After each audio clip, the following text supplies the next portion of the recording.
In a recent interview, Andrew Garfield teased the Amazing Spider-Man 3 storyline that we could see if they were to make the film that picks up right where Spider-Man No Way Home left off. Needless to say, there is a lot of excitement for this, but could we actually get anything? So once again, this comes at us from Andrew Garfield, who was recently talking about the idea of his Spider-Man and where the character goes after Spider-Man No Way Home and the potential of a Amazing Spider-Man 3.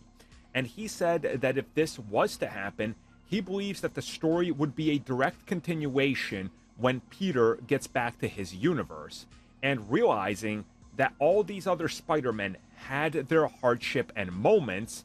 but there's always a bright light at the end of the tunnel, and that this would in fact rejuvenate his character to go back out there and be the Amazing Spider-Man. Now, of course, if you guys remember, in Spider-Man No Way Home, he talks about how he went down a dark road, and in a sense, he didn't feel like the same exact Spider-Man that he was before. Now seeing these other Peters, what he's done, the fact that he could save somebody else's life when he couldn't Gwen's, that this would all factor into a potential Amazing Spider-Man 3. And he says that he believes it would be a story that's literally a direct continuation with those same themes and through line going down into that universe. And in my opinion, this is honestly the best way to do it if they were to do it.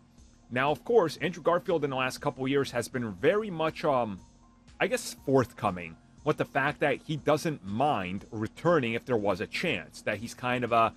fixed his problems with Sony, and that who knows what could happen next. Now, the fact that he's openly talking about the Amazing Spider-Man 3 picking up after No Way Home, and the fact that we heard that they potentially had meetings and that a writer could have been brought on board, I mean, things are kind of lining up in an interesting direction here, right? Especially that we heard that there's a potential that Venom could end revealing that it's in the Amazing Spider-Man universe. If this all happens, I think we're kind of in a guaranteed Amazing Spider-Man 3 in the next couple of years.